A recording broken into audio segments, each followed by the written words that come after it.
Hey guys, it's Zach with Splitwood Studio, and today I'm going to be building one of my signature round walnut side tables. So if you're interested in ordering one, head over to splitwoodstudio.com or look up ZWR Woodshop on Etsy. I got started building these tables right around a year ago, and the first one was mostly just a test project. I wanted to try out something new, and I also had a ton of scrap from the cabinetry job that I was working at the time. So I did some research and decided that two things that I really wanted to make sure that I got in on this table was trying something that was round and also mortise and tenons with a wedge. With all of that, the design came together pretty easy, but it was a really amazing learning opportunity, and I've continued to find ways to improve this design since starting to sell it. For example, when I first started, I would use all of my scrap that was around 8/4 thick, and then I would mill it down on my slab flattening jig, and that just took a lot of time. And my wife had the great idea to plane the boards down beforehand to at least closer to the final dimension, and that saves an enormous amount of time. Additionally, when I first started, I didn't have a bandsaw, so I used a jigsaw, and I mean, it kind of does the same thing, but there were definitely some issues with the blade wobbling. And this bandsaw isn't the best, but it does a lot better than a jigsaw and is a lot faster at the same time. Something that has stayed the same since the first time is that I cut a lot of templates on my laser for this, including all 4 legs. I use this template, and the top I have a separate template that I was able to cut out. And then I use a flush trim router bit to make sure that everything is as close to the same as possible. I always like to experiment with each project to see if there's a faster and better way to do it. And so for this one of the experiments I tried was cutting the legs out with the track saw. And this worked out pretty well, but it was almost impossible to get them exactly the same using the track saw.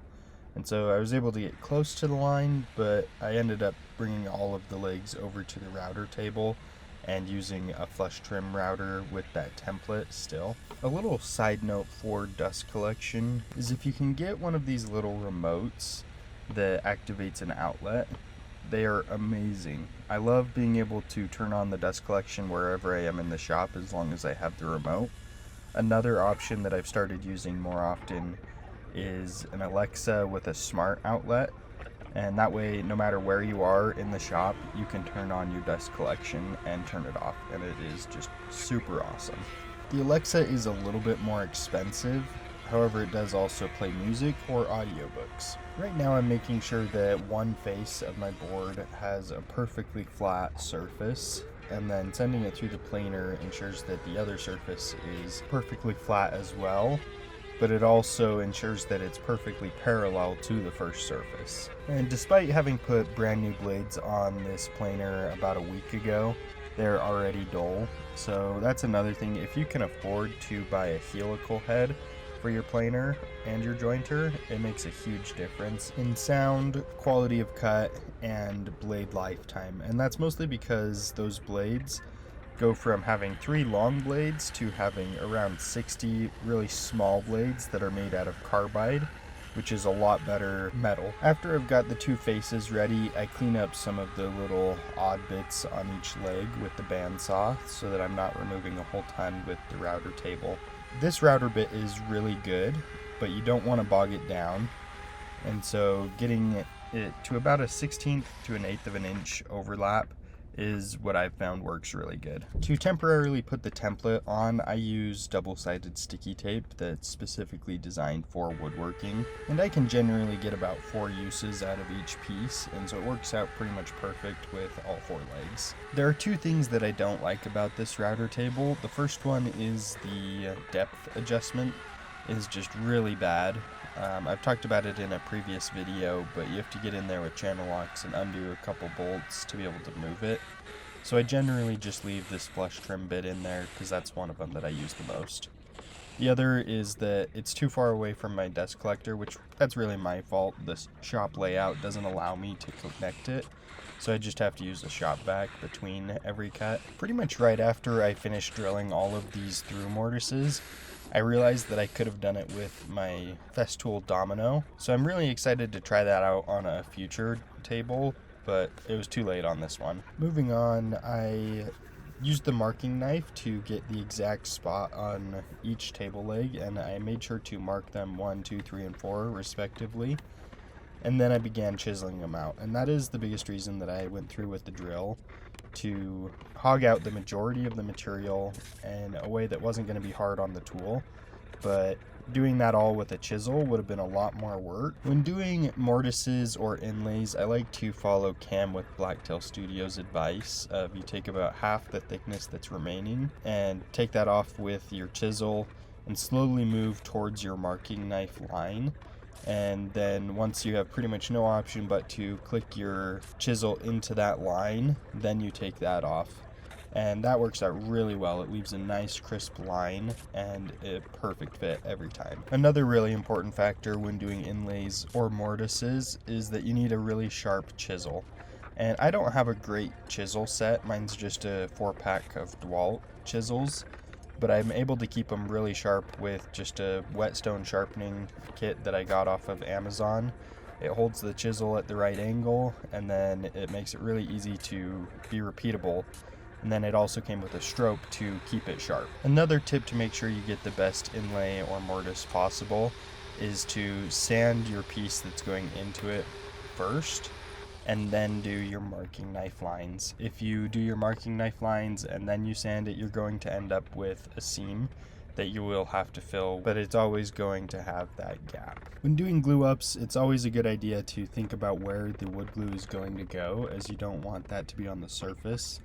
And this is a lesson I learned on the first table that I built, is that I don't want to put the wood glue on the tenon, which for some reason on this table I forgot that and I put it back on the tenon. But generally when I put it in the mortise, it does the same amount of coverage, but it doesn't leak through the bottom as much, and it's a lot easier to sand on the top where it's going to be flush. Personally, I really love the look of an accent wood, and so when I was designing this table, I decided to make the mortise and tenons wedged tenons.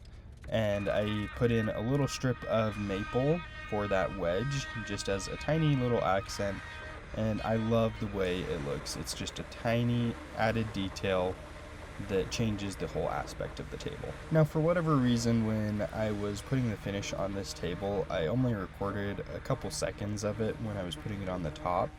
So you don't get to see a whole lot, and I didn't take any product photos at the end either, so I'm sorry, but this is about as good as you're gonna get. However, if you look close, you'll be able to see it as I'm putting it into the box. And bringing up the box, that is a whole nother deal. I don't sell a whole ton of these tables, so it's not really worth it to me to keep in stock all different sizes that I sell. And so generally I just buy an oversized box and cut it down to what I need. This allows me to save a lot of money on shipping. For this table in specific, if I were to have left the box the size that it was, I would have paid another $100 in shipping. As of yet, I haven't found a freight company that is willing to take these tables because they are kind of small and light to be considered freight. So if you have any tips on that, please feel free to reach out to me. I would love to find a cheaper way to ship these across the country. Since we're coming up on the end of the video, I figure it's about time that I ask if you guys like the video, please feel free to subscribe. It really helps me out. It makes my day to be able to see that I got another subscriber, and it will help me reach my goal of 350 subscribers by the end of the year. To make sure that these tables stay secure and safe, I bought some expanding foam packets off of Amazon, and these are just all pre-packaged. You just have to kind of mix them up, and then they will expand around and form a solid foam after about 10 seconds. They work super good because they completely form to whatever you're packaging. Besides that, my wife likes using them, and so I generally get to see her out in my shop when I'm packaging these tables up. A couple years ago, I ordered some custom tape from Sticker Mule, and I've loved being able to use this stuff, and it's also a lot stronger than the typical packaging tape. For your own enjoyment, I've thrown in a couple pictures of the first table that I made. This was finished with polyacrylic rather than Rubio monocoat, so it's a little bit different, But what do you guys think? What would you pay for a table like this? Let me know in the comments.